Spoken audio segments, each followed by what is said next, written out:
It's Tuesday, March 10th, and you're listening to the Beer Temple Podcast. Remember, this is what we wanted. Remember, this is what we said. To never be heard, seen from again. Remember, this is what we wanted. Remember, this is what we said. To never be heard, seen from again.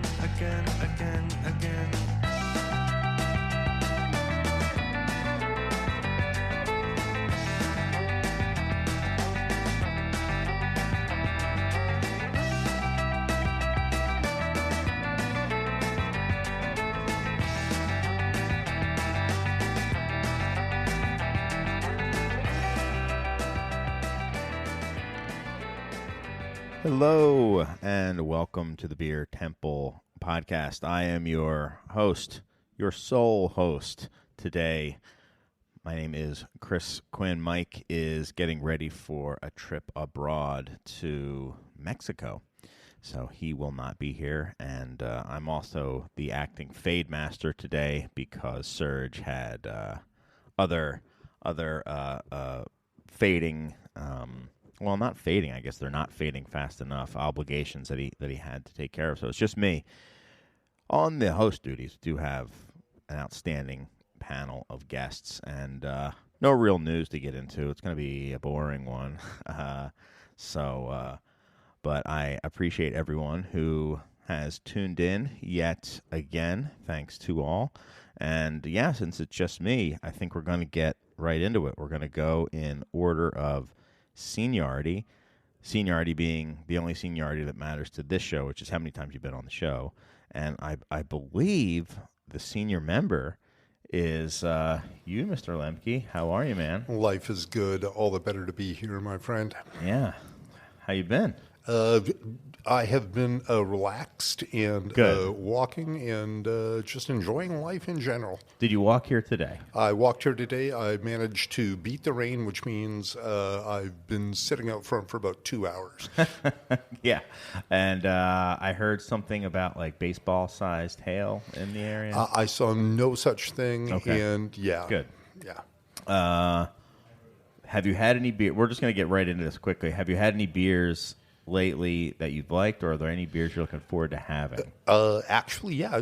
On the weekend, I took the Metra up to Lake Forest for some unknown reason, just to see what Lake Forest was like, turned around, and then stopped at Double Clutch Brewery, which is a cool location that showcases some pretty neat vintage cars inside, and had terrific Hefeweizens in there. I believe the brewer's name is Scott. He's knocking out some really good, high-quality German beers there. I was just going to say the German stuff there in particular is very, very nice.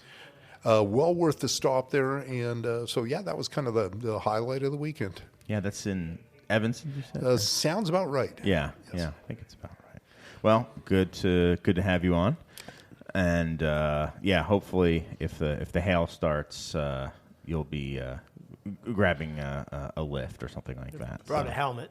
Yeah, yeah, or walk with a helmet. Yeah, exactly. My second member of the panel is also a longtime guest, probably could have been the senior member of the panel as well, Mr. Michael Roper of the Hopleaf. What's up, man? How are you? Good. What's Very new? Good. We kind of just had our anniversary, the 34th anniversary, which was a quiet one. It doesn't have a 5 or a 0 at the end, so we didn't make any special note of it. But it's getting up there. It's and things are good. And I have to say that last year was a kind of a little bit of a rough year for us. Lots of stuff going on that was not amenable to profits. And but this year, so far, it's really good. I mean, good. We're way ahead of last year at this time. A lot of places are. We are as well. I've heard that. Unfortunately, I haven't heard that everywhere, but I've heard it somewhat consistently that places are having better starts to 2026 than they have in a couple of years, actually. Yeah, I mean, it's always very hard to pinpoint why that is. I mean, last weekend was an extraordinarily busy weekend. You know, the weather helps. Yeah. Yeah, see, weather probably helps you when it's really, really nice weather. It especially the first couple nice days kill us. We die because we don't have any outdoor seating. So Well, and it strikes me it's happy and a little frightening that the last 2 years we have had several days in February that were warm enough to have the patio open. Yeah. It's great for customers; they're all happy. But I think as far as the Right. the globe is Macro, concerned, yeah. I don't think it's great that it's that warm in February in Chicago. But having that beer garden open, man, people just eat it up. yeah, my dream here is to one day put in a roof deck. We've had some people come out and spec it out, but it'd be nice, and then we can be happy when the weather gets warm. I mean, we're happy, but we're also like, well, don't expect too much. But it's been a good start to us for us as well. And is there anything that you've had lately, or that you're looking forward to having? So we have a kind of interesting little thing that happened. We sell a lot of mussels at Hopleaf, and we have been using the Blanche de Chamblay as our beer. And, of course, Unibrew stopped bringing it in. We actually set aside the last 30 kegs available in the country. Wow. And went through them fairly rapidly. So I had mentioned that to some of my friends at Three Floyds. They said, well, we'll make you a beer. And so they worked with my chef. And it's under the War Pigs moniker, but my chef and them worked out something because, not even every wit beer is that friendly to heating up and steaming and cooking. They came up with something after a couple of test batches that was absolutely outstanding. The version that we have right now is the one that they actually premiered at the Great Taste of the Midwest in Madison last summer, and then. So we not only use that for steaming beer, but we have it on tap on both floors, and it's a really good 5.1%, everyday drinker, wonderful beer, and we're kind of blowing through it. And I really enjoy it myself. Just as What's it called? It's called Muscle Beach. I love it. So actually, the meeting about naming it was almost as long as the one about setting the flavor profiles and stuff. When you came to Muscle Beach, did you know? Did the conversation stop, or Yep. were you going back and forth? Okay. No, it sounds. Muscle Beach. As soon as you said it, I was like, "Oh, of course, That's of fun. course." And so that's really good. We have a couple of memory lane beers on tap right now. Back in our very early days in the early '90s, our most popular beer was Bell's Amber Ale. We don't put it on tap very often anymore. Sure. We put it on tap. It's still pretty damn good. Yeah. And it's just fun to have something like that. It's what we built our place with. It was a very, very popular beer, kind of a cult beer back then. And depending on the age of your of the customers who were there. I'm sure there's all ages, but for some of your customers, if they're younger, they probably missed out on the whole stigma of ambers are as lame as it gets. So you can kind of ignore that, and they can come to it kind of fresh and say, "Oh, an amber, cool. Let me try it. I don't know if I've had one before." And that's kind of nice too, to reintroduce people. And we also put Union Jack on, which we haven't had in a while. And every time I put it on, it's like, why don't I have this on more often? It's great. It's a really great beer. Is that on tap right now? Yes, it is. Oh, my God. Yeah, we just had why it am too. I sitting here? Oh. We just had it on, but we went through it, and we have it on a somewhat kind of rotation. We probably have it on maybe once a quarter or so often. Try to make sure it's here. That's a great example to me of a beer that has changed but stays kind of true to what it kind of always was. It kind of fits the same lane that it always did. It's certainly lighter and less malty than it used to be, but all the IPAs I feel are, or many of them are, and it still is kind of that nice kind of West Coast style, not too extreme, really well made, and I think that's always just telling of a brewery skill when they can change a beer, but at the same time have it kind of play the same role that it always did. I think Charlatan at Maplewood did the exact same thing. Absolutely. I mean, that beer changed quite a bit, but it's still true to its character and still a great beer. Yep. Yeah. Well, I sent everyone an outline today, and I think within moments it all got blown to crap because some of the biggest beer news in Chicago since... Well, I won't bury the lead. So it was announced, I think the quote was that Maplewood and Half Acre have joined, is the word that they use, and we can get into what that means. But man, talk about big beer news. I was, before I came here, talking to my wife, Margaret, and we were trying to think of, what kind of equates to, like, in magnitude to Chicago beer news as this one. And I was like, well, maybe Windy City getting bought by Reyes, but and it might be a bigger beer story than that. And then you have to go all the way back to Goose, I think, which is, that's going to be the granddaddy for a long time. But big news. Did it come as a surprise to either of you? Yes, absolutely. I mean, and interestingly, I think that the two breweries are, I think, both in good shape compared to some of the other players in town, and that's Before or now or both?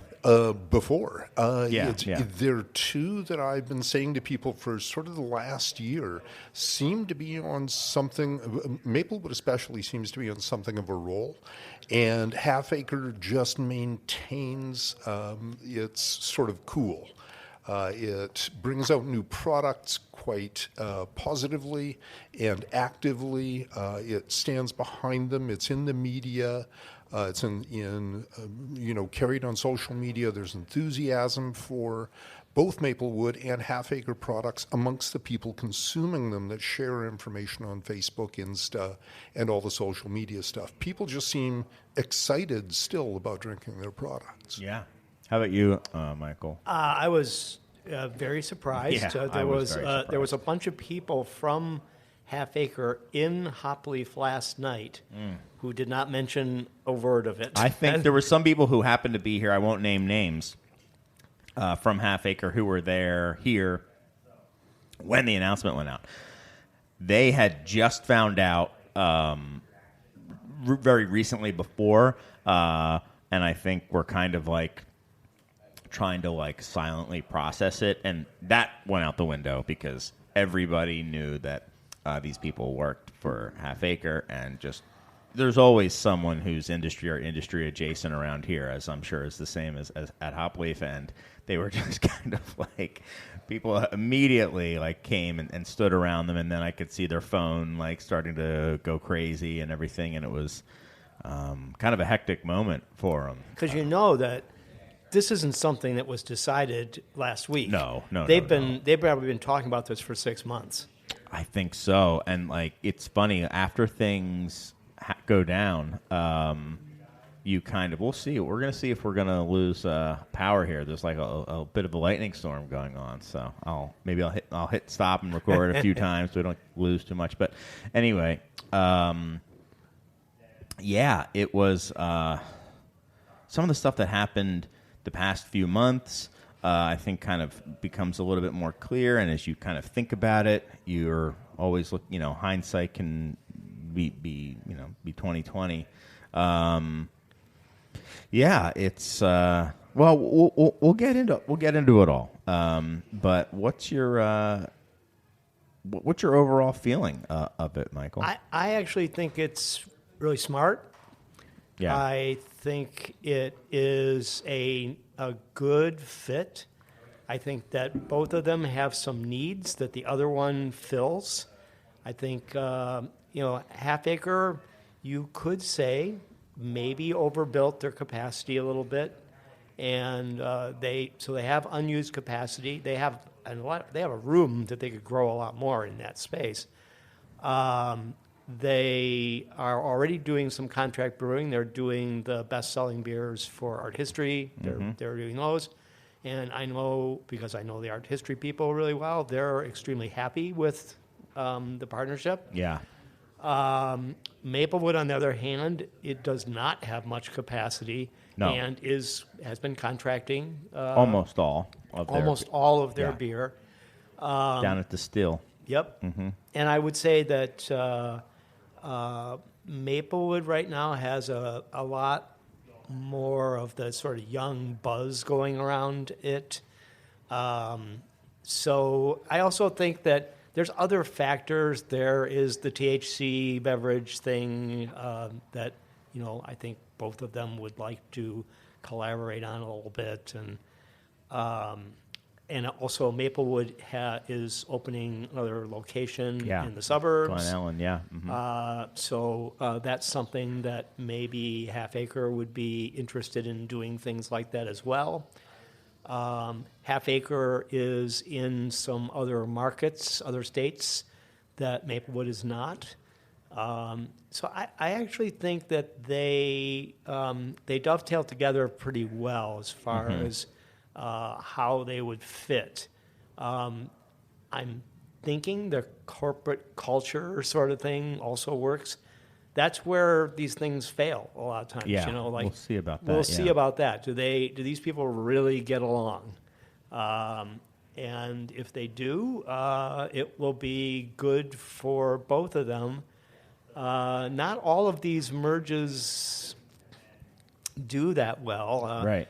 The Victory thing with that group, I heard today that Victory's cutting out some of their brands, and I think they're hurting bad. Yeah. And joining up with a couple other breweries, I don't think helped them at all. Right, exactly. I mean, it's different because the mergers now have a slightly different flavor than they did even just a few years ago when Victory was doing it. What was your initial thought, Keith? Just as we're sitting here talking, who are these brands carried by in distribution locally? Yeah, there you go. So that's a big one. So they are not with the same distributor. Yeah. Glun's is carrying Maplewood, and Half Acre's got the big 10,000-pound gorilla distributum, Reyes, the largest distributor in the country. And that's going to make some decisions have to be made. Obviously, those two distributors are going to look at the nature of how this is going to work between the two companies. Can you continue with the distribution relationships the way they stand with Maplewood and Half Acre, each having their distribution remaining with their existing distributors, but Michael, you mentioned that Half Acre has distro outside of this market, whereas I think Maplewood may doesn't. too. I think there may be some markets that Maplewood is in that Half Acre isn't. So. And if that's the case, then they can potentially piggyback on each other's distro outside of these regions. And to me, it comes down to the idea that immediately, right, and just instantly do it if they wanted to. Well, in theory, provided the distributor wants to pick up another particular product. Another 20,000 plus. I would imagine they would want to. I mean, I'm not that distributors are very, very tentative to pick up new brands, but I think there's also brands that they would make exceptions for. And my guess is Half Acre would certainly be one of those, and Maplewood would probably be one of those. Yep, and. To me, as much as anything, it's keeping your packaging line moving. Your packaging line is, in essence, printing money. When you have a packaging line that continues to move with every unit that you put out from the end of the packaging line, hopefully, which is pre-sold, is a degree of revenue coming into your establishment. So to be able to maximize what the potential not only for tank utilization is in something like Half Acre, who have tank space potentially available, the ability to be able to package products under both of the brands, or even co-develop new brands, certainly is an attractive one. So I'm going to just take a step back for some of the people out of the Chicago area who may very well know these brands, but maybe don't know the logistics or the operations as well as some of the people listening who are from here, or some of the industry folks who listen. And essentially, it was announced that they are joining. It was a joint announcement on both their Instagram accounts. The word was join. And from what I've heard, they are going to be joining. That production will move to Half Acre at some point. I mean, that's the whole point. And just from a kind of structure standpoint, you've got, as you mentioned, Michael, you have Half Acre, who didn't make the terrible mistake of building one of those 250 barrel brew houses, but they built a 35, I believe, and but has capacity and enough that they're contract brewing. And Maplewood is contract brewing as well, but not with Half Acre.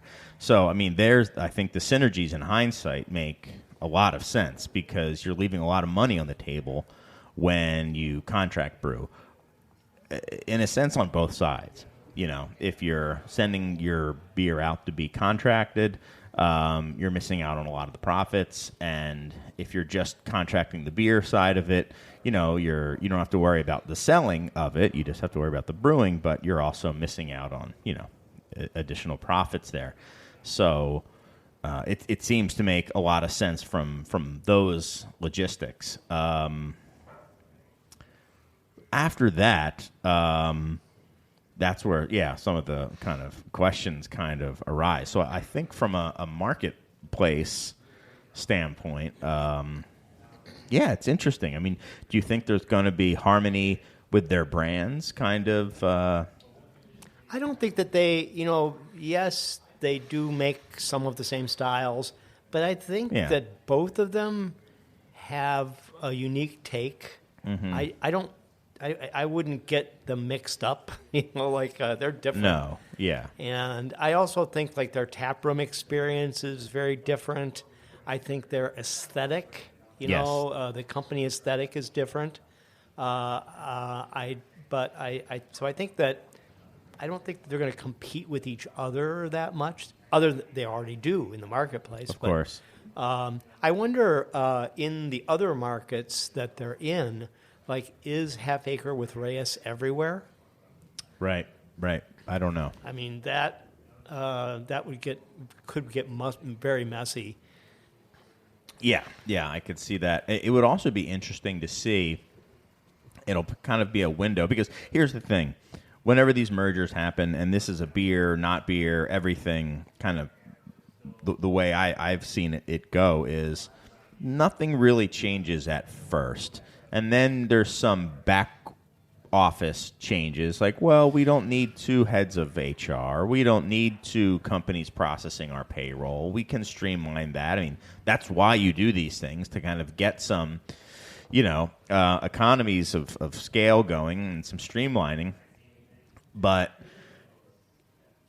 if you want to get a window into what they're looking at, it would be interesting to see in some other markets where one is but not the other, and then the other kind of joins in, what SKUs move in and what don't, to really see where they feel that they're not competing on, or where one brand can kind of help lean into maybe an area that isn't a strength of the other. So, because definitely I think from a just aesthetic and kind of branding standpoint, they are quite different, I think. Yeah. So I don't see that changing, and I can't imagine one kind of adopting the others too much.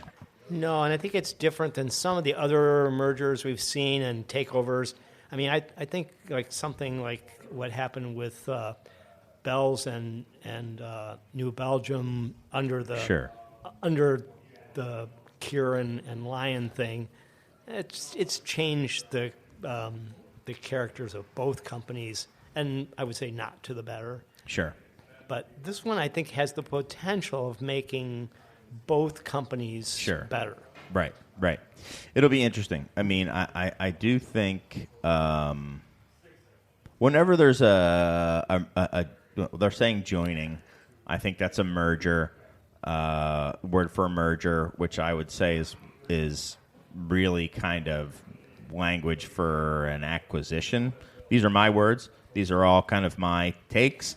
They are utterly uninformed. I'm putting it out there. But you're not speaking for the company, is what you're saying? I'm not speaking for anyone but myself, and I'm warning everyone that if I'm wrong about everything, I'm telling you right now, I'm just, shooting from the hip here. And, yeah, I mean, my guess would be, especially given the information that was put out to Block Club Chicago, that the CEO of Half Acre is now going to be the CEO of both companies. I think that says something, and I think if you really had to kind of boil it down, this to me looks like Half Acre acquired Maplewood. Is what I think. It's very obvious that Half Acre is the big brother. I mean, they're a much bigger operation, a much bigger company than Maplewood. So it would kind of look like more of a takeover than a merger.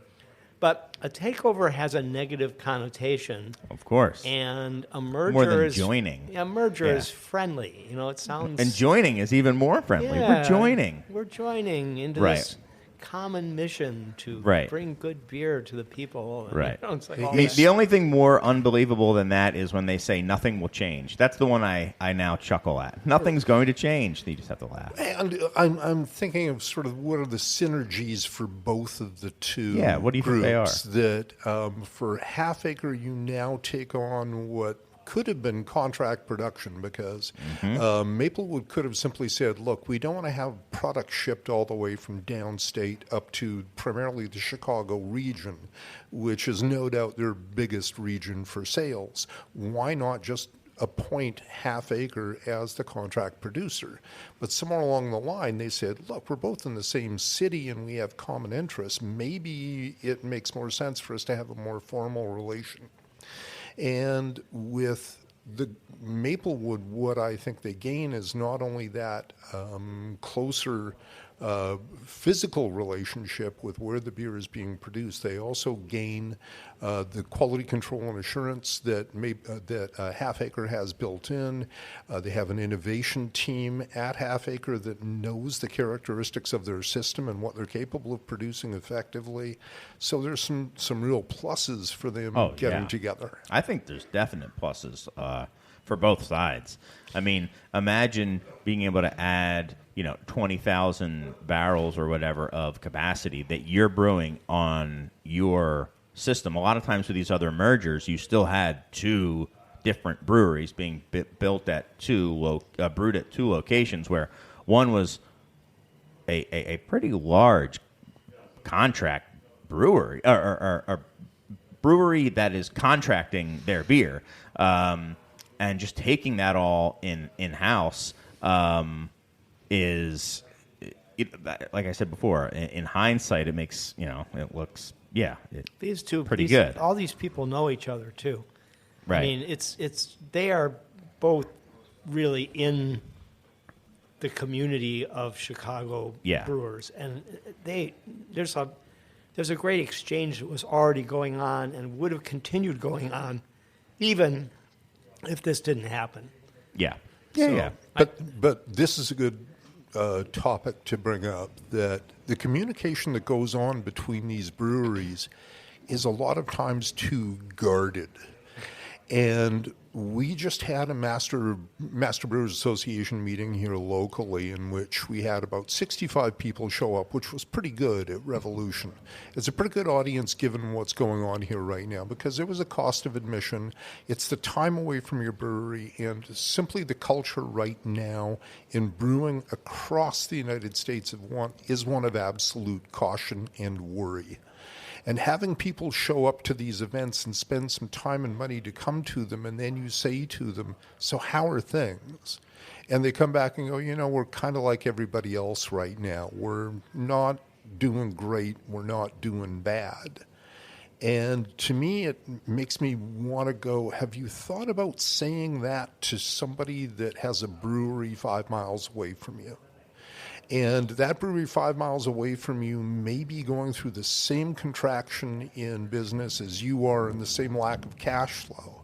And it could be that by the two of you actually forming one brewery or somehow working together, that you would have a better chance of survival than both of you independently. And I wonder, because really Maplewood and Half Acre are not far away from each other, if that's a good typification of that scenario. That this may point out to members of the Illinois Craft Brewers Guild and the community in general of brewers here that you should be talking with each other to find out if there is some degree of symbiosis and maybe a chance to work together. Mm-hmm. Yeah. Especially in a look at what's happening with, one of the things we were also going to talk about is all the brewery closings that are going on right now. Yeah, absolutely.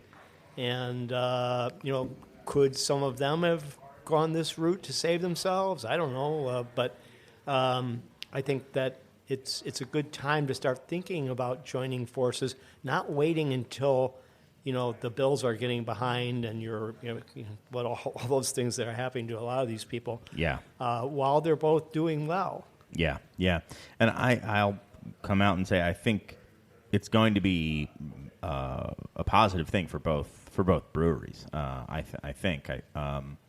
I don't think, and like you mentioned just now, I certainly don't think it was one kind of, picking one up off the, death's doorstep. I think these were both doing well and kind of seeing the opportunity, given the climate and given everything else, and thinking that it makes sense. And from the outside looking in, I would have to agree. I mean, it seems like it makes more sense than pretty much any other combination I can think of, frankly.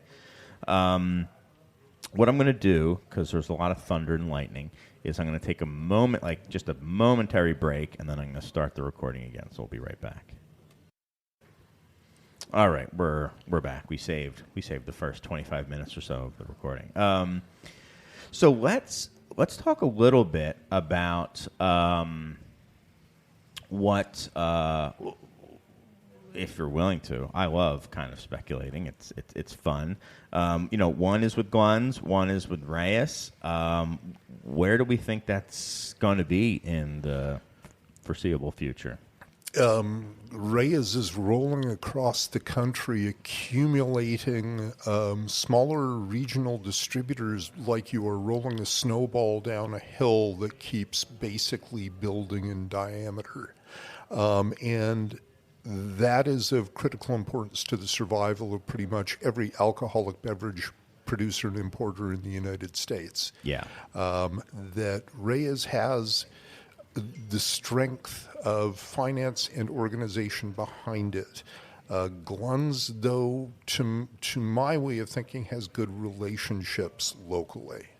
You guys deal with these people on a regular basis. How do you see this? The main thing I think is Maplewood is a very important account for Glenn's. More important than Half Acre is for Reyes, even though Half Acre is larger than Maplewood. There's a few things, and I'd be curious how you feel about what I'm about to say, Michael. One, just from Reyes' reputation, I can't imagine them giving up Half Acre to Glenn's, and I don't think it would make sense. Glenn's can get you almost everywhere. Reyes can get you everywhere, and by that I mean every single 7-Eleven, every single arena, every single this, every single that. They can get you everywhere. I also am not sure if Reyes in the long term is, or both of, or Half Acre is going to be okay with their beer going to two different distributors, or both of them. We say with Half Acre and Maplewood. I don't just want to say it's like Half Acre, but with them going to two different distributors. So I think that's, the writing's on the wall there. It could take a long time, but I think that I would be surprised if, in many years from now, Maplewood is still with Glun's. I'd be surprised. It's not impossible. I think that having a strong Glun's is more important now than it has been in a long, long time with the consolidation of distributors. So worried is a strong word, but I want to see Glun's stay strong, and them losing their biggest craft brewery isn't ideal. What are your thoughts about that, Michael? I like dealing with Glun's more than I like dealing with Reyes. Yes, I agree. And Reyes often makes it more difficult for me to get a one-off, a seasonal beer than Glun's will. We're not bringing in new SKUs. Right. What about that green apple Bud Light? Don't worry about that. Don't pay attention to the beer behind the curtain. Yeah. Right. I think that for a brewery like Maplewood, I think, Glun's is going to fight to keep them, and it will cost Reyes money. Yeah. It's going to cost Reyes money to but get Glun's them will away. sell it for the right price. They've shown they've done that many, many times. They did it with Three Floyds, and they did it with Rev, and they did it with Dogfish and Great Lakes. They didn't want to lose Dogfish Head or Three Floyds, but right. It happened, and they got compensated. Yeah. But I think that for some of the interesting one-off and experimental beers that Maplewood does, it will be harder for me and you to get those beers. Yes. If they're at Reyes. Yes. And Reyes is just they're not as nimble at things like that. They're not as, I think it's a willingness, frankly. Yes. That's how you can say nimble, and maybe that's how you feel. I feel it's a willingness. I just think it's, the juice isn't worth the squeeze to them for some of that stuff. Because the thing is that Maplewood's numbers to Reyes don't mean anything. Nope. That brand means nothing to them. Right. Because they have such huge brands in their portfolio. So yeah. It just doesn't mean anything. Whereas Glun's, it means a lot to them. Yeah. To have that brand. I don't see any possibility that Half Acre would go there. But No. if they do try to keep some sort of separations, if they both maintain their own sales staff on the street, if Maplewood's people are still out there, it's possible that they could stay the way they are. It's possible. It's also possible that these breweries could go into a new market where one is and the other isn't, and also put in a new salesperson. Or they could just be like, we're the same company. You're selling Maplewood now. Now you're selling Half Acre and Maplewood. And then you'll have kind of, broken the ice with that. And that's another one where I would say eventually, but that's why I think you have to get them in the same place, because that would kind of be a logistical nightmare for the sales team. And then once that happens, then I think you're going to start having combinations of routes and stuff like that. Because right now, I'm sure their sales routes are totally different, and their geographic areas where the teams have to cover. I think that's all going to come together eventually. And that's why these people come together. They come together for these economies, I just think it's natural for that sort of thing to happen. They probably spent weeks talking about the distribution part of this deal. And a lot of it will probably change, too, over the course of years. I don't think this is weeks or months thing. I think this is a year's thing. I'd be surprised if anything really changed in at least 6 months. Yeah. Nothing's going to change real soon. And I know that Gluntz is going to fight to keep it. Yeah. And whether they'll win that or delay it. Or Reyes just says, well, how about we buy you, and then we'll bring it in like they're doing everywhere else. That would be honestly, that would be the worst case scenario for me if Reyes just bought Gluntz. And that would have been possible. I mean, I made a really wrong prediction. I was completely wrong. I thought when Jack Gluntz died that they were going to have a fire sale and sell all their brands out and cash out and vanish. But JP, because it's happened all over the country. Yeah. But JP Gluntz said, no, I want this family company that's been going on for 125 years or whatever. I want it to keep going, and I'm in. Yeah. And he's done a pretty good job. He's brought in some good people. He has. And I think that every aspect of their operation has gotten better. Mm-hmm. I would agree. I think that, Gluntz sees Maplewood as a brand that means something to them. Yeah. And that they have grown. They have grown. They have grown that brand. Yes. So it'll be interesting to see how that goes. Mm-hmm. Or to be fair to for the Maplewood people out there, they have grown with you. I'm not saying they grew you. You guys have grown together. Yes. Yeah. But I think that the thing is the sales staff at Gluntz really believed in the brand. Yes. And they went out and evangelized for them. The sales staff at Reyes are less passionate about brands like that. Yes. I think that's one of the positive things about Gluntz is the passion of their sales staff, kind of more or less top to bottom, and the caring. So we just did a very interesting staff training for all the Gluntz salespeople last week. And all of the Belgian importers came in and set up tables, and it was like a 15-minute dating thing where a bunch of the salespeople sat at each of the desks and had the importer pour some of the beer, talk about the beer, and get them excited about it. And then they all gathered. I talked to them about what I expect. And this is the second time we've done something like that where everybody at Gluntz was there. And they really want their sales staff to get very invested in the brands that they carry. Mm-hmm. And I don't. It's hard for a company like Reyes to develop that kind of thing. Yeah. It's just they're huge. It's just really big, and it's hard to have that. Well, I mean, you could do it, but it would just be a huge effort that they'd have to do all over the country. And they make so much money on the macro beers that they sell. I mean, right. They're selling pallets and pallets and pallets of these macro beers to the supermarket chains, to the chain restaurants. That's where they're making a lot of money.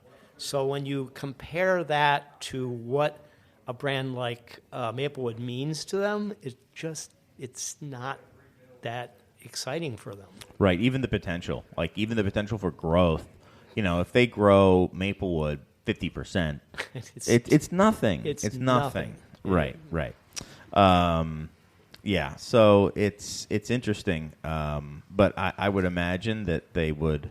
So here's something. I mean, if I were another local craft brands with Gluntz, like Old Irving or someone like that, I'd be on the phone with Gluntz being like, hey, we're not going anywhere. Why don't you start putting your, some efforts and hedging, just in case, like who knows what's going to happen.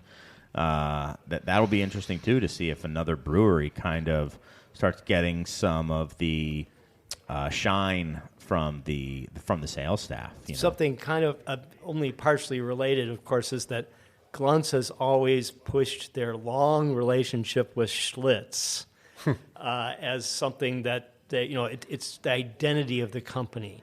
And, of course, Schlitz is going away. Mm-hmm. And they actually still sold, a fair amount of it. Yeah. And it's going. I mean, it's ceasing to exist. So, now their identity is shifting to brands like Maplewood, and they're extensive imports. I mean, Yeah. which are, it's important, but it's a tough market right tough, now. Man. I mean, it's and they tough. they import Stiegel. Yes. And they do a pretty good job of it, but what are the numbers? I mean, Yeah, and in certain areas they distribute Stella and Pabst as well. Yep. Just not where we are in Chicago. Right.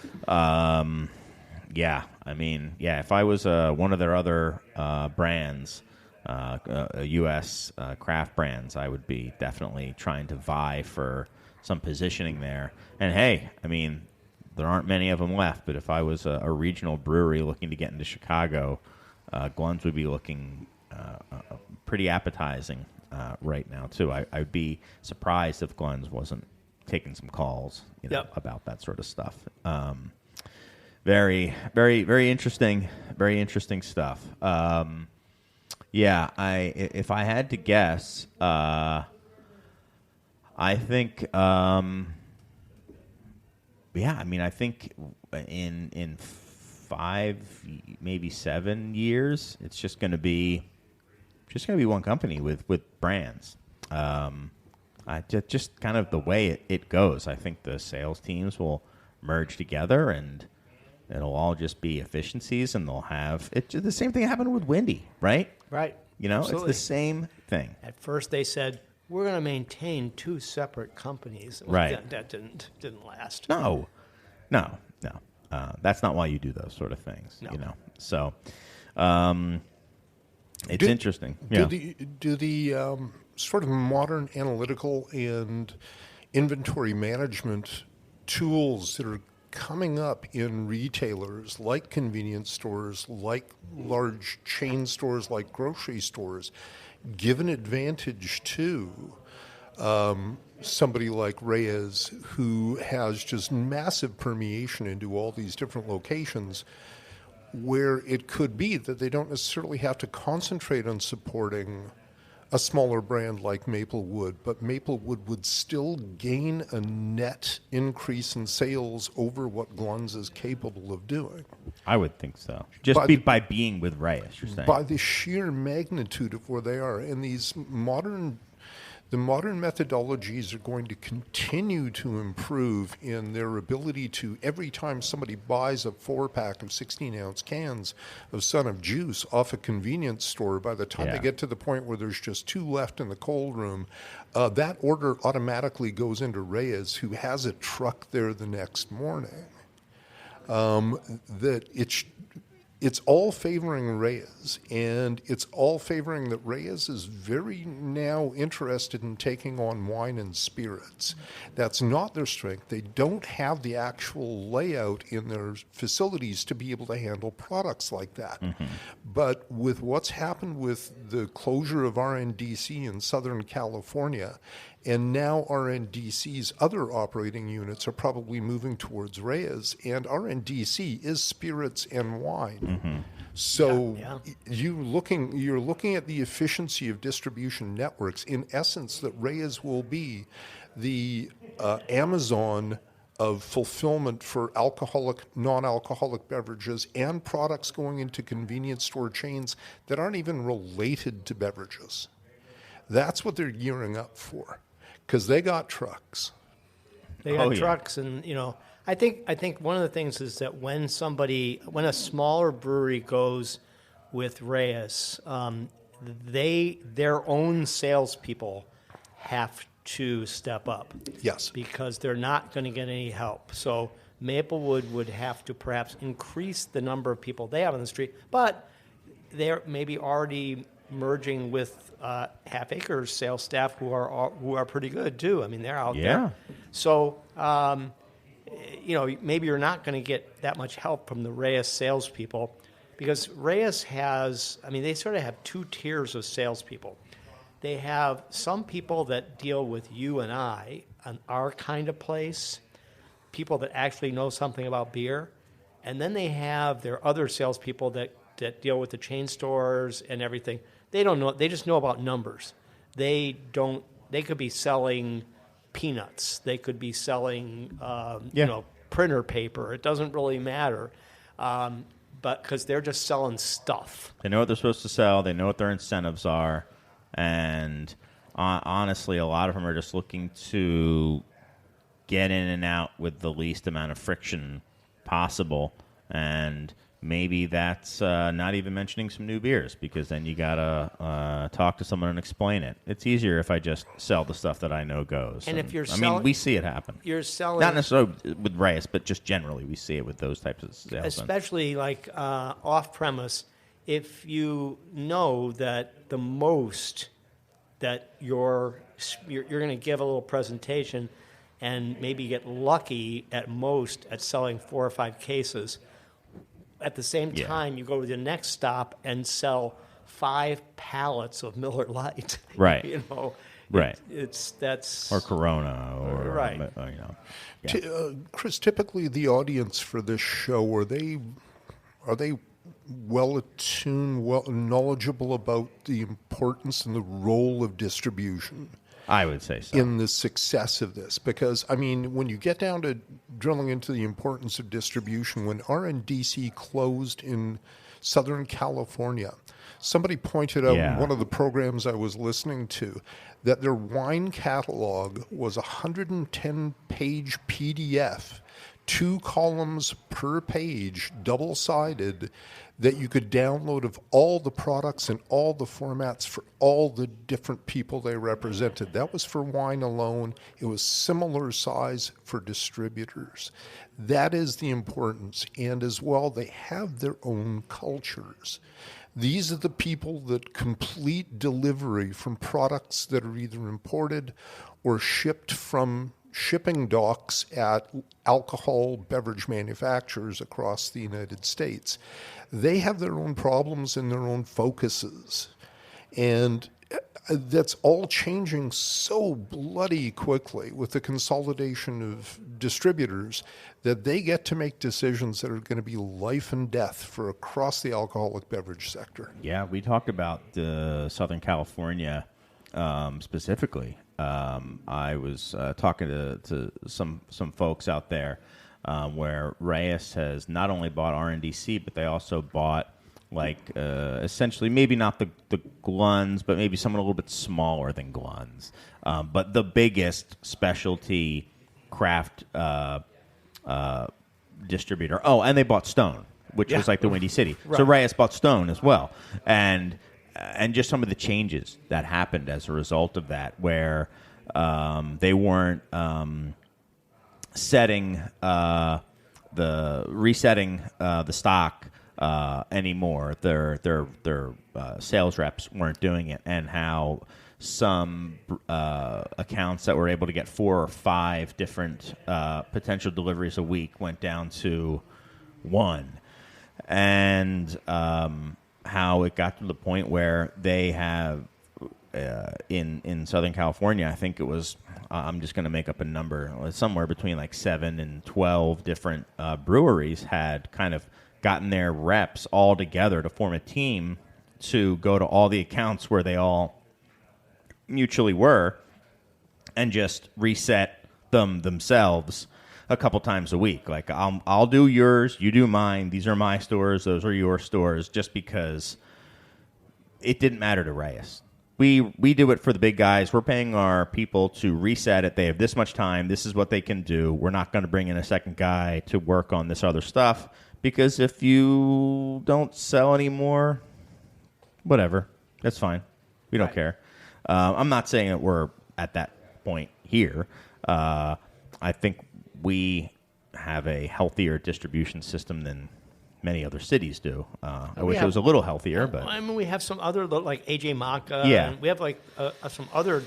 There are a lot of markets that don't have anybody. And I think that's kind of what San Diego is looking more like. It didn't used to be that way, but now it is. So we need Gluns, and we need them to be strong, and especially for places like Hopleaf and Beer Temple, because, oh my goodness, I mean, we'd be done for if there was no Maca and Gluns and stuff like that. I mean, there'd be just go anywhere then. Just right. I don't know. Go to the ball. Go to Wrigley. It's gonna have the same beer that we get. You know. And a lot of brands would just vanish from like that we just could not get. Yeah. I was talking with somebody about, because with the move of Siebel Institute up to Montreal, they had said that they want to attend the Master of Beer Styles course up there with Jason Pratt of Cicerone and Randy Mosier. And I had to say, they probably can't run it in Montreal. Why? Well, because there is no selection. There is a ton of beer that's produced in Quebec, but if you look at the benchmark, the standards of each type of style, I can get them here. Yeah. They may not be that fresh, but I can find representations of 90% of beer styles listed through the Brewers Association, probably 95 through BJCP. You're not going to find that in Quebec. You're not going to find that in Ontario. You're not going to find it 150 miles south of Chicago. We have such an amazing selection of beer here, and those independent distributors are key to that. Yes, absolutely. So that, Glenn's has lasted 125 for whatever years because they're pretty good at what they do, and I have confidence that they will continue. And like I said, I don't expect anything to happen in the short term. So, it's interesting. I do think it's going to be a positive for both Maplewood and Half Acre. Time will tell, but I do think people overall seem pretty optimistic and about this one, especially now that I think there's a lot of reason to be jaded. There's been a lot of acquisitions where you're like, oh man, that one kind of hurts. I was looking at, when you see something like this pop up on social media, I immediately look, what are the replies? What are people saying? And so many things are so negative now. Yeah. But I didn't see a lot of that. A lot of it seemed pretty, because people like both brands. Yeah. There's no dark cloud over either one of them. So that kind of diffused any of the usual, bad vibe talking that happens on the internet. Yeah. It was a well-worded press release, and I think it was accurate, stipulating that they're optimistic because both companies are doing pretty well. Yeah, and I think that's true. Yeah, I don't think that's not just marketing talk. I think they both are doing pretty well. I think Half Acre, the one thing that they've struggled with a little bit is the tap room. They've had a lot of trouble getting the food thing together there, and maybe Maplewood can actually help them out with that. Yeah, that's true. Because they've had a lot of traction with the food there at Maplewood. It's with a very limited kind of selection of things, I think they're doing pretty well with it. Whereas Half Acre has stumbled several times with that and has not been able to kind of find the formula that works. Sure. Even though they have the kitchen space there is huge. Yeah, it's nice. It's really huge. Yeah, it's nice. And just one last thing, which is really coming down now. One last thing that I want to hit on that you had mentioned earlier, Michael, was I do feel like both of them, I think Maplewood is, kind of hitting a stride right now. I think they're doing really well. I think they're still considered to be kind of, a cool local brewery. And I think Half Acre is maybe, what term?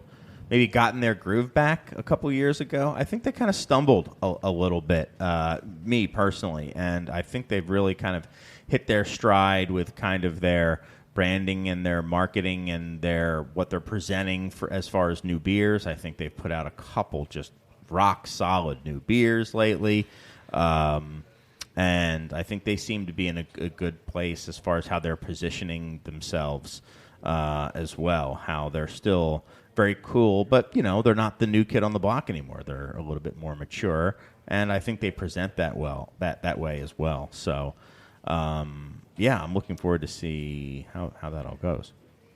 Let's take another quick break as the rain comes down. We'll save our recording, and then we'll come back and talk about something else other than the merger. Or maybe we'll talk about it more. We'll see. We'll be right back.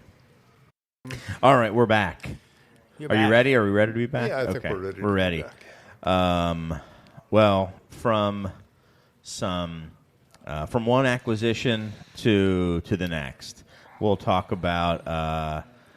We've been talking on the show about the kind of specter of acquisition and the restructuring of Brewdog, and it seems to be official. And I was a little surprised by who bought them. A little, but it was Tilray. I shouldn't have been surprised because they've been buying everything and everyone. So, yeah, bought them and For less money than I would have thought, too. bought them for a song. My goodness. Yeah. What was the number? Was it 44 million American. I mean, 33 million pounds. that's probably not much more than Goose Island was bought There's for. speculation that the property that the Aberdeen location is built on is basically worth that the property alone. Although the sale did not include a lot the franchise places, Yep. and there were many things about Brewdog that were not included. And I wonder what the future of those places is, because, like, if you get off in Brussels, there in the train station, there's a huge Brewdog facility there. That was not part of the deal, nor were. But what does that place do now? No, I don't know. Right. I'd heard that Tilray's actually in negotiation to look at the areas or look at the properties outside of the UK as well, but not to say they're going to purchase it. They're interested in actually purchasing. They're definitely Europe. not interested in the Berlin property, the Probably, ill-fated yeah. stone Yeah. brewery. Yes. And that's where, I mean, that sort of alignment between how the owners of Brewdog came off very much like Greg Cook in Stone. That idea of public arrogance, some people liked it, some people found it entertaining, and I think Brewdog was built to some extent on that. And they were quite hated in the UK. I think the Brewdog, it's almost like a pyramid scheme, the way that they finance themselves. The Equity for Punks program, yeah. That just rubbed me wrong from day one. And I have a hard time feeling sorry for those people who did invest who got nothing from the sale. Yeah. They didn't read the small print at all. Right. Sounded like it was $100 million. Yeah. I mean, all in little dribs and drabs, but still. My goodness. It's a pretty expensive mug club, is what it is. Right. I mean, yeah.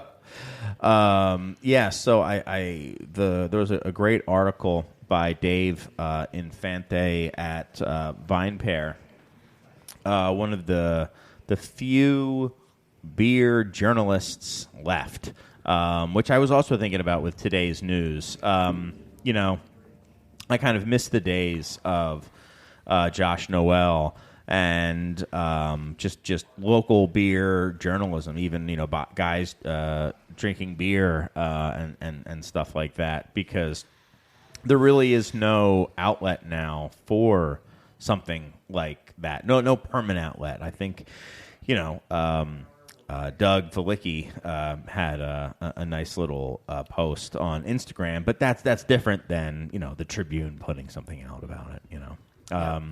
But Dave wrote a great article in VinePair, and he kind of put it into perspective in a dollars per barrel produced. I love that. And it was great. I mean, they bought it for $66 per barrel, and he put that in perspective. I mean, obviously you have the opposite side of things, which is the way overpaid. Constellation bought Ballast Point in 2015. Wow, it's already been 11 years, for $3,600 per barrel. But before that, I mean, even Goose Island, that was $305 per barrel, and then Dogfish was purchased by Boston Beer for $1,000 a barrel, and then Tilray bought even Green Flash. And this was in 2022. So this was like multiple variants of Green Flash having been, traded and stuff like that. They bought them for $150 per barrel. Unbelievable. What does Tilray do with these brands. I don't understand what are they. Why are they buying breweries when that's not their thing, really? It is now.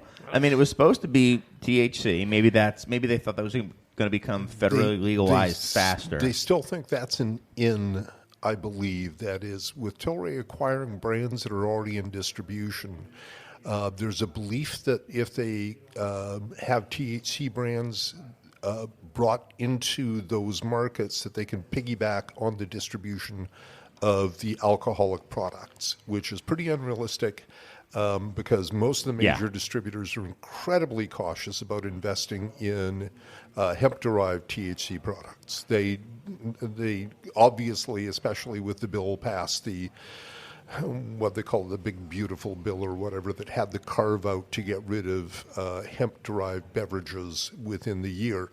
Obviously, there's a huge degree of caution for the leading distributors to be involved in stuff like that. Yes. Again, I certainly have no information about it, but, I mean, it looks to me like someone who was giving... Well, we know they were kind of given a ton of private equity money, just like gobs and gobs and gobs of money when THC was seen as, like, get in now. This is going to be the big thing. This is going to be, imagine getting in at on cigarettes or beer at the ground level.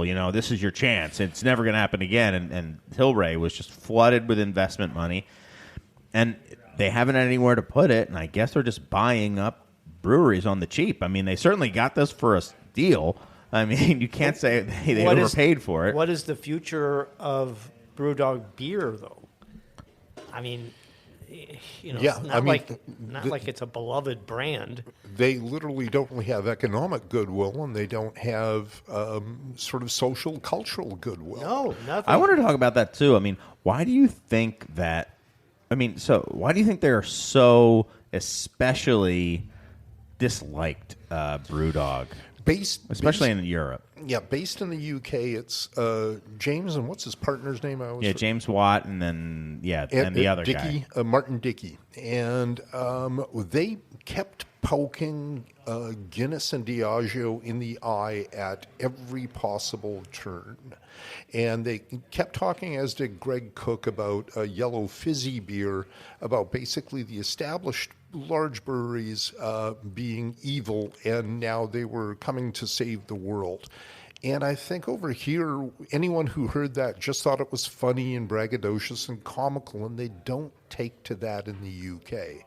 Our British partners with AB Vickers, one of the companies that fall under Lallemand in the UK, you can't even mention Brewdog to them without going, yeah, these guys are assholes. And here we just didn't hear that. And here it's not necessarily they're arrogant, but we saw it as like almost like as a role they were playing. And they had, I guess, some workplace issues and stuff like that. And I don't mean to cast that aside at all. Yeah, James. But a lot of places have had James that too. Was painted as being confrontational and somewhat abusive, and especially in the craft brewing community.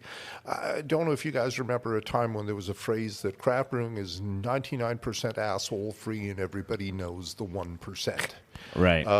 And it was true that we were, just this industry that was pretty laid back, and we didn't take for granted our growth. We appreciated it. And he was seen kind of as an outlier who, in the market, in the media, they seemed like affable guys. And I guess behind closed doors, they were just as ruthless as any large company should be.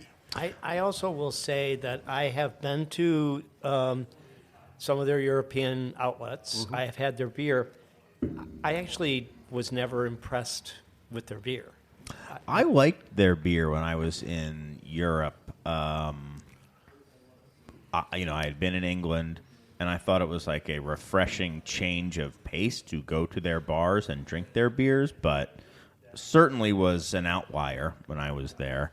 And it was also maybe in their prime. I don't know what it was like more recently. I think that they had an advantage when they first came on the scene, in that so many European countries have a terrible history of like maintaining draft lines. Draft beer is really bad in a lot of European countries. Yeah. And their places actually clean their lines, and they had state-of-the-art equipment. Yeah. So they were way ahead One of of them was a Master Cicerone. Yeah. Yeah. I mean, You know, with they- James Watt or Dickey, one of them was. Yeah.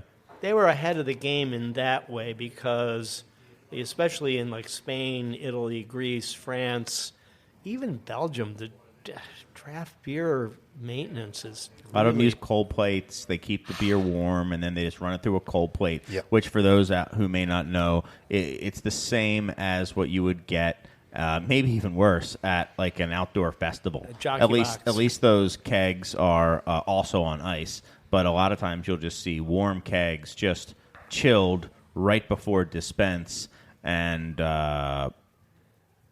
if they're doing that, how much do you really think they care about freshness? And even if they did, and what those could they things do need about to be it? cleaned even more often. Oh my goodness! And because those aluminum, the cold plate, you need to flush that thing out, and they don't. And like there's a bar that I go to fairly often that, I keep talking to the guy about cleaning, and he goes, every once in a while I run some hot water through it. It's like no, that's not enough. Yeah, it's just it's different. So maybe that was a differentiator. The beer tasted better. In the early days. Yeah, in the early days, I can't say I've had their beer very often at one of their spots. I might have had a beer of theirs in England, just at a independent house, not a non-tied house that kind of carried some of their stuff. I think also some of it was, when you say something as loudly as we're punk, we're counterculture, you're really kind of shooting yourself in the foot. And I think craft beer, to some extent, did that early on here, but it did it in a much broader sense. The fizzy yellow beer and the we're not this and we're not that. And I was kind of disillusioned by it when all those places slowly started selling the larger international brewing concerns. I'm not going to lie. And I think maybe they just shouted it louder and longer than others. But I think you put it pretty succinctly, Keith, when you said they're behind closed doors as ruthless as any business owner should be. And they have had a difficult time finding traction in the United States, which is obviously probably a market they wanted to simply parachute into and say they've established credibility in the UK. So here they are, basically the lead craft brewer over in the UK, Scotland, and to some extent in Europe, and come into the U.S. and be able to compete on the same level as New Belgium and Sierra Nevada. Yeah. And they never were capable of doing that. No. Nobody ever prized the Brewdog beers. I never had a Brewdog beer that was bad, but it wasn't necessarily distinctive.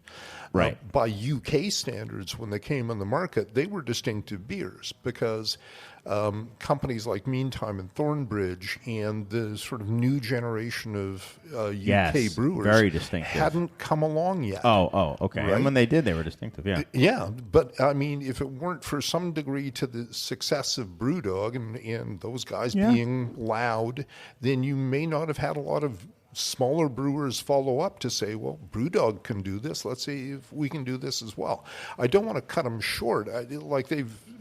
Especially for their ability to be able to establish restaurants and bars outside of the UK, to establish them in Europe, to establish them in Asia, and even in the United States. That's taking some degree of leadership, and companies like Polaner and Hofbrau have built large brewery restaurants around the world, probably based to some extent on the success of Brewdog. What they're going to do with those Brewdog establishments in the United States now remains to be seen. Oh, my goodness. Right? Oh, my goodness. They I have don't know. Ohio that has a hotel where in your room you've got draft beer that you just pour yourself draft draft beer in the shower, I think it is. And, That is pretty awesome. I like That's that. funny. That's funny. It's clever. And so, I mean, they've done some interesting stuff. Yeah. Yeah. As to whether they deserve to fall away, well, who does?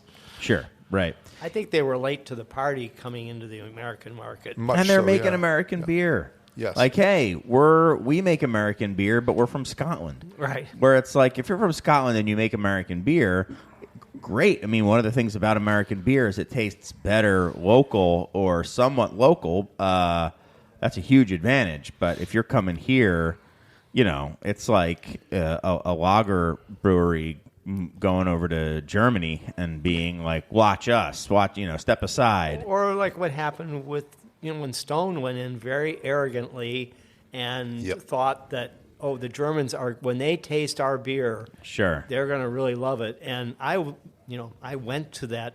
Oh, did you? I went to the grand opening. Oh, did you? Yes. Me and Tell Rob, me. me and Rob Todd went to Okay. that. It was, and What were your thoughts? well, the facility was fantastic. I mean, every facility they've done has been And fantastic. it was an old gas house, manufactured and stored Okay. natural gas. Somehow, it did not get destroyed in World War II, and it was an intact 1901 industrial building that was surrounded by a lot of vacant stuff that had been destroyed in the war and never been rebuilt. The neighborhood was really outside of where any visitors to Berlin go, so it was a little challenged and not easy to get to with public transportation. But it was a really cool facility. And they, for that grand opening weekend, their beer was on tap all over Berlin. And we went, I mean, that used to be their model. Like, remember when they launched in Tap Chicago? takeover. It was everywhere. And it was really interesting going out on the town that week and seeing the Germans try this for the first time. Yeah, I'd love to hear about that. Everybody ordered it. Everybody Sure. was curious, and no one ordered a second one. Yeah. Right. The thing is that Greg thought that everyone's going to they're going to taste like a California IPA, and they're going to love it. They hated them. It's palate shift. It's you're taking too big a jump. You're taking too big of a jump.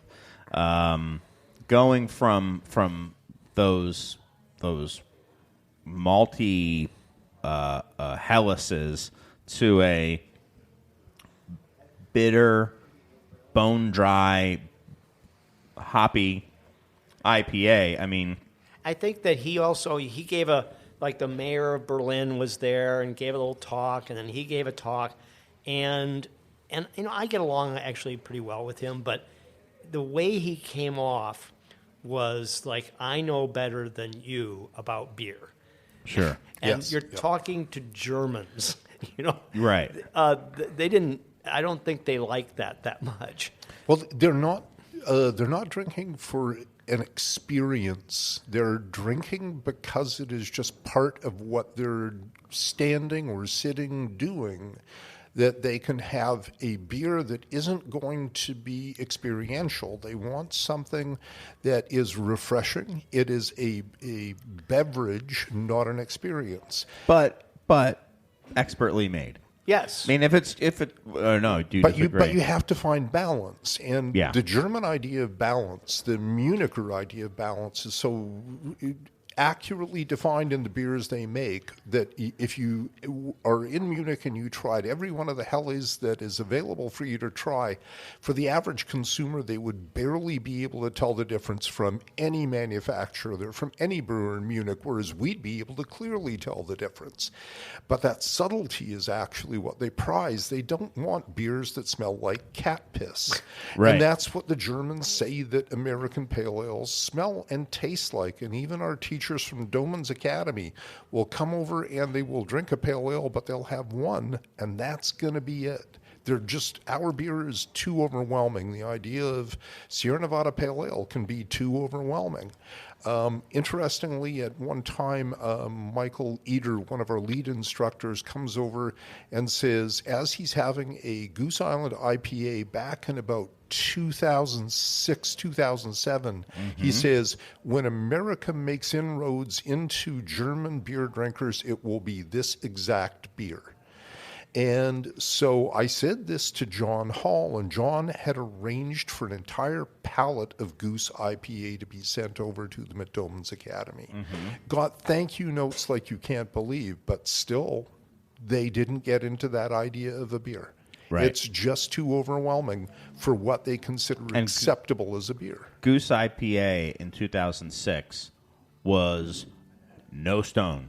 Stone is even a jump. I would say you could probably get that same reaction that you, Michael, saw the Germans having in Berlin. If you had a long-time Goose IPA drinker. I mean, that was they called it an English-style IPA, and those beers, I mean, Arrogant Bastard, I mean, it's too much for me. I drank a lot of bitter beer. But. And the whole aesthetic of, so they had this beautiful building and a beautiful setting and everything, but the inside of it and the food and sort of the whole look of it they planted like trees growing through it. And it was very, very kind of California, but it was a really good looking facility, but it had nothing to do with Germany. Right. It was like they tried to bring some California to Germany, and the Germans, maybe they like to go to California on vacation sometime, but they don't necessarily want it in Berlin. Which is maybe different. I'm sorry. And the other thing is that Berlin is very different than the rest of Germany. The population there is not the same as Munich or not the same as Frankfurt. It's much more, it is an international city, but the German people there are, the ethnic Germans that live there are they're conservative, and they just weren't really interested in it. So it failed really quickly. Brewdog took it on, and Brewdog then used the facility, to brew the beer that they sold in several European countries there. Even though I have to say that the capacity of that brewery in Berlin was not that big. But if you were drinking Brewdog in Italy, it came out of the Berlin brewery. One of the comments sort of post-failure of that location for Stone was that Stone had thought that you would get tourists traveling down to that brewery who wanted to experience American-style craft beer in Germany. So I arrived there in March of 2017 and gave up going there because by public transportation, you couldn't get there. No, it's really not.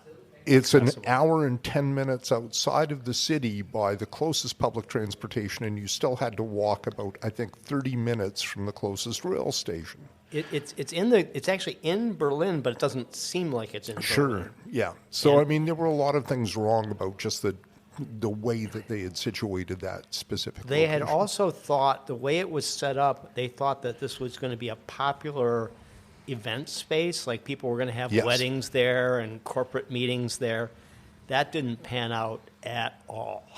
Well, I mean, if you've been to the Escondido facility for Stone, that is just a showpiece. And one of the most impressive spaces, it's fantastic, brewery or anything that I've ever been to. And so if they thought that they could simply build it and they will come was just, again, misjudging. And in the same way that when Constellation bought Ballast Point for way too much money, Stone probably had way too much money and thought, let's roll the dice on this one and see if we can have the same magic we had in San Diego. They did not. And I think they lost money. They sold it to Brewdog. I don't think they made any money. Sure. This was a total loser for them. I was trying to come up with some stats on what the barrelage is for some of the top 50 breweries as defined by the BA here, because I just wanted to put it in perspective how big Brewdog was, because they have such a small presence here. We're not talking about a Half Acre here. We're not talking about a Revolution here. we're talking probably maybe we're not talking about Sierra Nevada either, but that's getting closer. They were 670,000 barrels last year. I mean, that's big. It's big. That's really big. Is that 44 million? that was company wide, Aberdeen and do you know or no? I have it here. Let me see if I can that's find fine, it. Yeah. It was reported earlier this week that the firm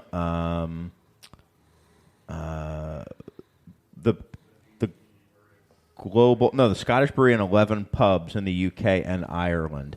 The latter produces 670,000 barrels That's appreciable. annually. Yep. Yeah. That's So that's impressive. not the global. That's not the global portion. It sounds like. Yeah, so they probably do over 1 million barrels. Maybe. Yeah, I mean, who knows? Or maybe 675. I don't know. I don't know how many they do in the U.S., but I mean, obviously it's more But they than had, they had 5,000. pubs in Italy, they had pubs Yeah. in Spain, they Yeah. have pubs in Asia. Yeah. I mean, they had a global footprint. Even if it was 670,000 It's still a is lot of beer. massive. So this was a big brewery that that sold Tilray for nothing. Right. So Tilray just, I mean, easily multiplied their overall brewing But the production. founders of Brewdog walked away Yes. sitting pretty. They, if Yeah. they'd have split, $40 million or something, considering they didn't have that much of their money in the game. Mm-hmm. All these investors, paid for that growth, and then they just cashed in. And they're young. They might do something else. Yeah. Pull a Ballast Point. Yeah. Do cut water, and then sell that as well. Well, again, that's something else we will keep an eye on. We have, before we get out of here, we have some letters.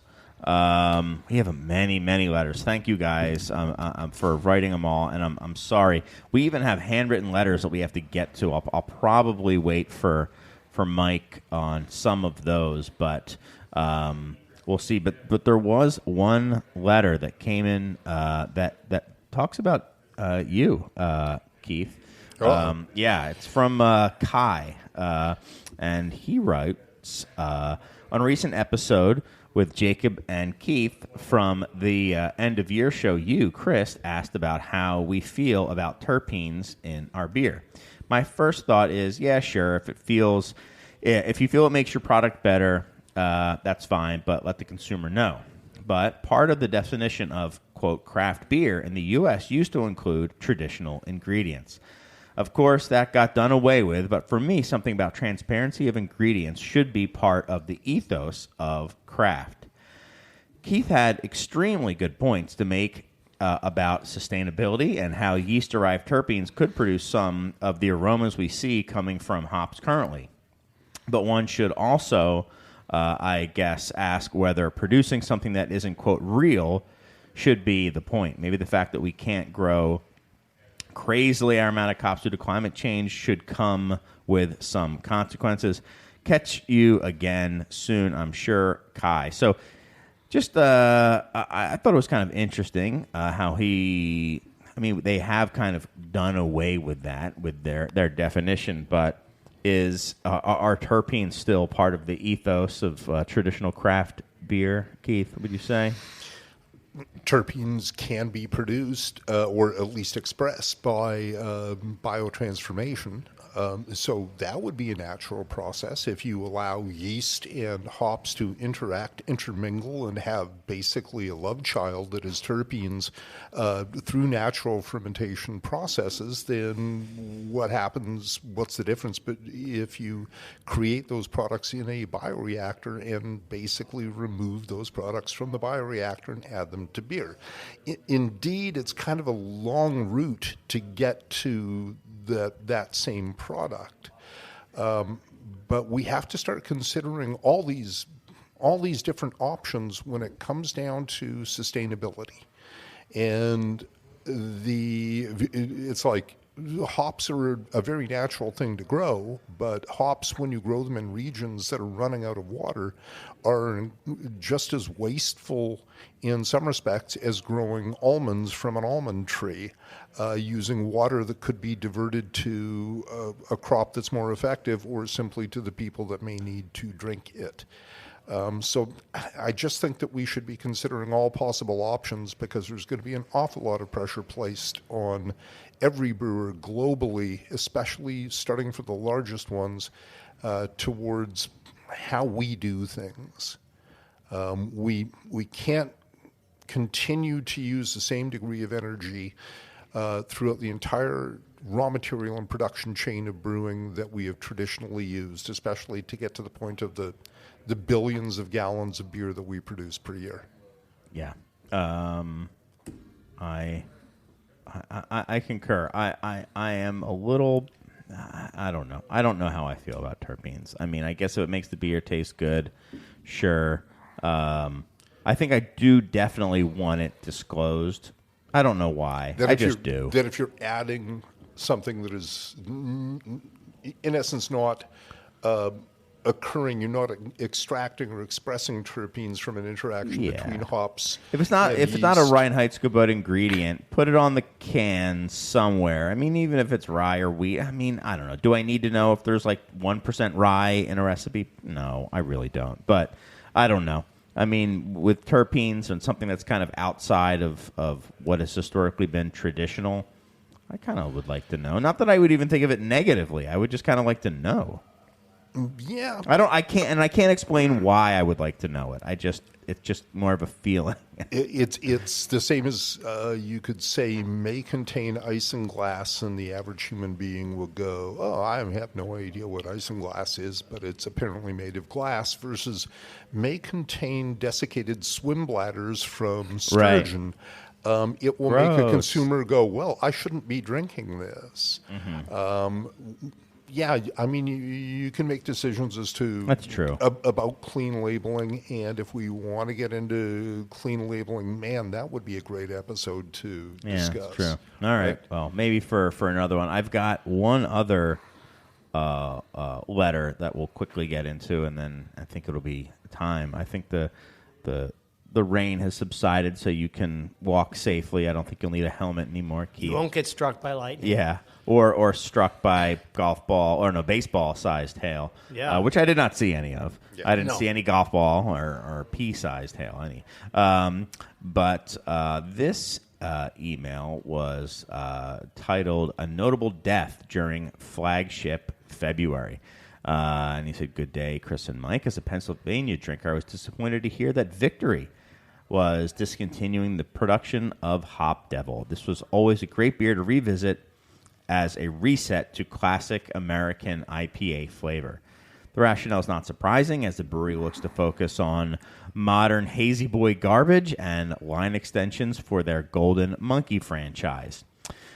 Thought it would be fitting to ask your experts during Flagship February about other great flagship beers that they've seen either discontinued or altered to the point of non-recognition, or to wrap up on a more positive note, what are the flagships that are still reliable go-tos at airports or chain restaurants, et cetera, et cetera, et cetera. Keep the good content coming. JP from the Philly suburbs. Thank you, JP. Yeah, bummer about Hop Devil. Yeah, but not surprising at all.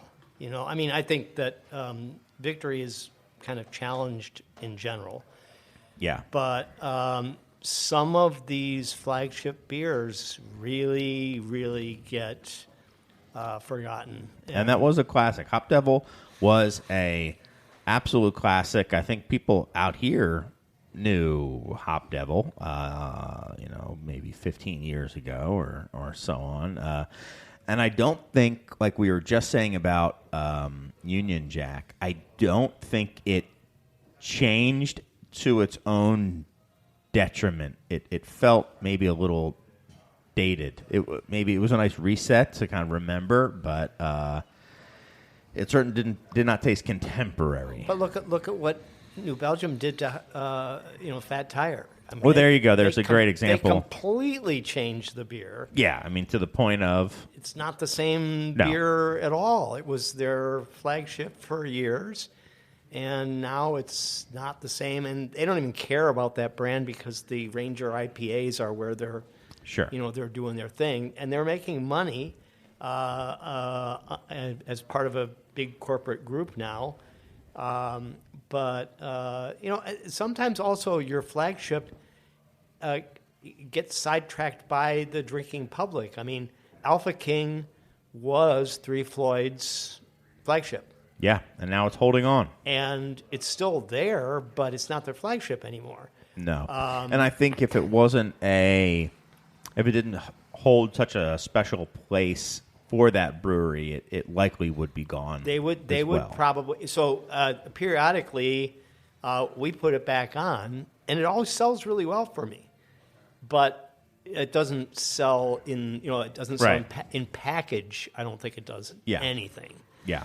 And so people have moved on to other Three Floyds beers and made them the titular flagship beer. But there's also a lot of breweries now that don't have a flagship beer. Yes. And that, I think, is also can be a problem. It can be a problem as things are kind of changing, that these places just don't have flagships. To JP's letter, I hadn't thought about it until you just mentioned it, but I'll still consider it a flagship. It's year-round, and it used to be a flagship anyway. Alpha King. To me, that beer has not changed. I think Gumball Head, I'm not saying these beers are not good still.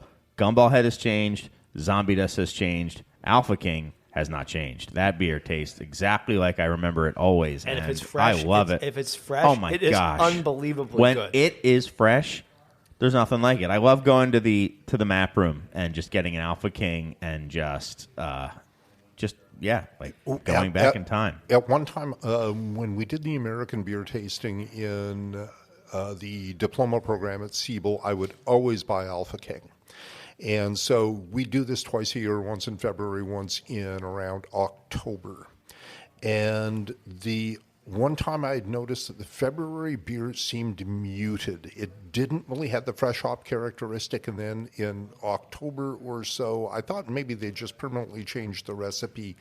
The October one was like a fresh bale of hops, like you can't believe. So I got a hold of one of the brewers, Chris, at Three Floyds, and he said we have to back down the hops basically because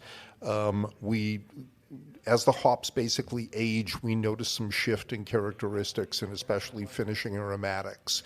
So when we get a fresh season of hops in, that's when we just go nuts. And that really showed in that specific beer. But I mean, just the idea, first of all, I had not heard flagship February in like 3 years, 4 years. Right. Stephen Beaumont was the one that sort of launched it. Yeah, very much Who's so. Stephen Beaumont? He's a Canadian beer writer. Okay. And he's the one that sort of had that idea. Got it. And it prompted, to a large extent, I think, Sierra Nevada to get back and prop up Sierra Nevada Pale Ale. And Stephen and a couple other people who had websites started contacting breweries who literally had flagship beers to go. We're going to launch this. You want to be part of this ride? We want to talk about these beers, and you provide the story. You provide the banner ad on our website, and we're going to make this a thing. And for a couple of years, it worked really well. Yeah. But thinking back, I mean, as you say, how many craft breweries actually introduced a brand that became very popular, and then they immediately backed it up with another brand?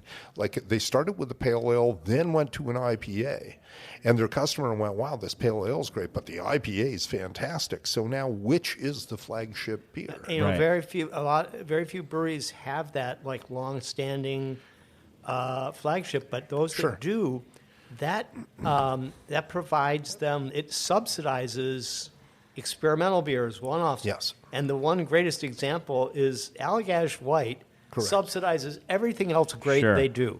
They sell so much of that beer, Right. And they have it's the first beer they brewed, and they still, I mean, it's probably 70% or more of their production. Yeah. Yes. They're killing it with that beer. I was talking to somebody today, and Flagships came up, and they had a really good point as well about how breweries that really stood by their flagships are in a strong position right now, because this entire time, and he was using, we were talking about this merger, and he was talking about Daisy Cutter, and he said, 10 years ago, you'd see Daisy Cutter, and you'd see the Daisy Cutter handle, that wooden handle, and you'd see the green fist of Anti-Hero, and he's like, and now, you'll go into that same bar, and you'll still see that Daisy Cutter handle, and you'll still see a Rev handle, but it could be freedom of speech, it could be any one of these rotating things, and it doesn't have that kind of anchor, that one single beer. And I'm not trying to throw shade at anybody, but I thought it was a good point. It's important to have these anchors, these flagship beers, which I do think, going back to the beginning, is something that both Half Acre and Maplewood have done. They both do have identifiable flagship beers. Sure. Yeah. Yep. Yeah. And I think that Daisy Cutter is a go-to beer for a lot of people that go to the supermarket and just pick up a 4-pack or something, and they see that, and they get it. There might be other Half Acre beers there, but this is something they're familiar with. They like it. It's reliable, and they bring it to their house. They're having a party. Everybody likes it. So it's hard to please a bunch of people, but you bring that to a party. Yeah. People are going to like it. I mean, I think if more breweries focused on finding a flagship and just kind of going for it and really kind of fighting the fight and kind of standing behind it, in a lot of cases, I think it would be very positive for them, because it's not all going to be their pale ale. Sometimes it's going to be their wit beer, and that wit beer becomes Allagash White. Now, obviously, that's the one in a million. But, one thing I do like about when you go to Philadelphia, there's a brewery there called Yards, and their flagship is called Kensington Brawler, and it's a bottled mild, and it's always been, I mean, they don't promote the style. It's just, people don't know it as a mild. They know it as Kensington Brawler, and it's always around. You can find it in grocery stores, and people just get it and drink it. And, hey, that's a lot easier to crack into. You're not going to be fighting as many tap handles or positions for IPAs and stuff like that.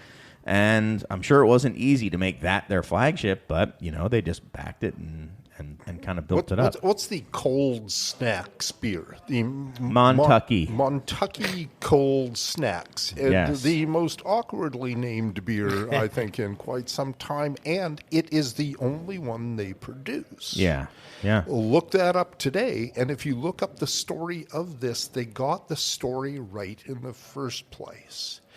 And you can build a pretty successful company off a single brand. And if you can do that, if you can back that single brand, you help your distributor like you can't believe. Because if all they do is plug it onto a shelf and that shit just flies out the door, they're happy. Their POS isn't outdated all the time. Yeah. Yeah.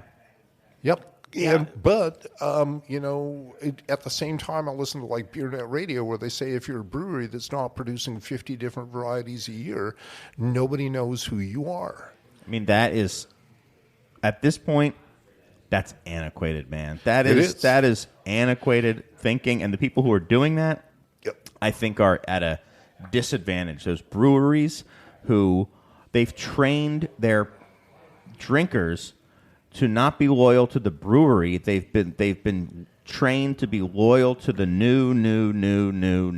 And okay, they're just going to look for the next new brewery as well, not just the next new beer from you. If you're doing that front of house. So if you're a small, like a 3 or 5 barrel system, basically a nano with a tasting room, I can see where that's a way you're going to keep your customers coming back and being interested.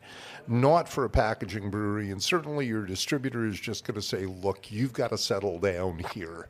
We're going to take your crayons away from you and give you an 8-pack instead, so color with those only. An 8-pack. I love it. Very modern. When I went to the Orval Ambassadors event a year ago, December, here's a brewery that makes one beer in one package. Yeah. And one of the things I learned is that they're the only Trappist beer that the last 5 years, their numbers have gone up. And that they sell they sell like 90% of their production in Belgium. The American market means almost nothing to them. Their most important export market is France. And they just expanded their brew house. They expanded their packaging line. They are absolutely booming. And one beer, one package, no draft. Right. No draft. Single bottles. Right. And single bottle. I had lunch with their brewmaster, and she, I had to kind of talk a little bit about, like, for many people, this would not be the most attractive job. You're making one beer, and you don't get to really play around. She was so into making that beer, and she's made subtle changes over her 9-year tenure there that have only made it better, but in a way that's so subtle that only someone with the greatest palate in the world would and a memory, recognize. Probably a great palate and memory, because that beer is also constantly changing, which is part of the beauty of that beer. Yeah, it's really. I was really I walked out of there feeling so good about. Oh, that's great to hear. That brand and because Chimay is kind of in trouble. Their numbers are just dropping. At the same time, they're putting out new products and new packaging and putting things in draft, putting things in cans. They're doing all this stuff. Pipe fill. They're trying to fill the pipe, but because that's what they were doing before. They were going into new places, and those places now aren't replenishing, and they're it's one of the most successful ad campaigns for Munich-based breweries, Weinstefan, who have the posters in bus stops and all over the place of a table of nuns sitting there with the glasses of Weissbier and pretzels hanging from a little stem, and they're all sitting around laughing. By the time you actually have a monk with a glass of beer holding it up, you would think that would get people's attention. I would hope so. Yeah. I would hope so. And Weinstefan is one of those brands that, it's a great beer. When we have it on tap, it sells like crazy. Yep. Yeah, because it tastes great. It's great. It is so good. If it's fresh, it is absolutely fabulous. I'm going to be there in, what would it be, 20, it's like 16 years away or something like that, their 1,000th anniversary. Oh, okay, yeah. Right? Let me, 2040. I think it's 2040. Stay in touch. We'll go together. Yes, absolutely. All three of us. We'll all be there. No, you'll probably ship my ashes over there. I'll do it. 16 years? No, I'm out of here. No, don't say that. I hope I'm still around, but, I understand. I'll be pretty old. But I would even get if you're excited. old, 1,000-year, you got to go to a 1,000-year anniversary, that would right? get my heart pumping to go to something like that. Yeah. Well, it'll get Keith, his hand will shoot up from out of the earth, like in a zombie movie. Well, I'll just hold the beer above him, and it'll. As you say that, it could give me will to live that long. The 1,000th year anniversary. Come on. Yeah. That's going to be a party. Okay, well, it is time for us to get out of here. I want to thank everyone who has listened. Thank all the people who wrote the letters as well. There's a bunch that we did not get to, but I promise that we will, and thanks to everyone. If you want to send a letter, all the information is in the show notes, either handwritten, and we've got a bunch of handwritten letters we have to get to as well. We're even backlogged on those, or if you want to send that letter electronically, that's also totally okay. Any final words for Misters Keith Lemcke or Michael Roper before we get out of here? Support your local breweries. Support your local publican. Go to Hopleaf. It's an amazing place. Thank you. So Friday, we're having a 30th anniversary party for Firestone Walker. Matt Brindleson will be in. Oh, my God. He's so cute. He's the happiest guy in the beer world. So we're going to have, I think, 15 Firestone Walker beers on My tap. goodness. And Friday, What are you excited about? Friday. I haven't even looked at all the things that Stephanie brought in yet, but I have gone to the Firestone Walker Invitational the last couple of years, and I have to say there's a lot of stuff that they are doing out there that we don't normally see. And Matt and his team have it's one of the best breweries in the country. I think world-class beers. I tell people that Matt Brindleson is the best brewer in the world, and I will stand by that statement. I have to say that you are correct. I believe that. And I think the thing that's amazing about him is he's also such a, what a positive kind of guy to be around. He's so much fun, nice guy. So we're really looking forward to Friday all day. You should stop by and. Yeah, so much for liver function. I'll probably see you Friday. Sounds fun. Yeah, we often talk about our Mount Rushmore of brewers, and I think Matt Brindleson is usually. Even on the Mount Rushmore, the first name that comes out of people's mouths. I mean, just a very special brewer. Very, very extremely with talented. a Chicago history. Yeah, absolutely. Friend of the show. He's been on a few times. So maybe I will see you there as well. And for those of you who have not gotten enough great West Coast California beer on Friday, the following day, I usually don't do plugs, but now I feel I need to. I'm feeling the pressure.